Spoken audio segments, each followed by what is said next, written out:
Sabah erken denize balık avlamaya gittik.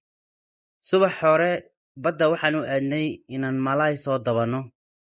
Barashada luqadda Turkiga Eve gidiyorum. Guriga ayaan u socdaa. Her shay yolunda. Wax walba waa sidii la rabay. Nambarkeena WhatsApp-ka wuxuu noqonayaa eber eber 256 tan kale koorsada bishii waa lacag laakiinse ma badna. Sabah erken denize balık avlamaya gittik.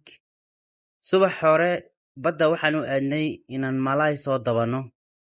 Barashada luqadda Turkiga Eve gidiyorum. Guriga ayaan u socdaa. Her shay yolunda. Wax walba waa sidii la rabay. Nambarkeena WhatsApp-ka wuxuu noqonayaa eber eber 256 tan kale koorsada bishii waa lacag laakiinse ma badna.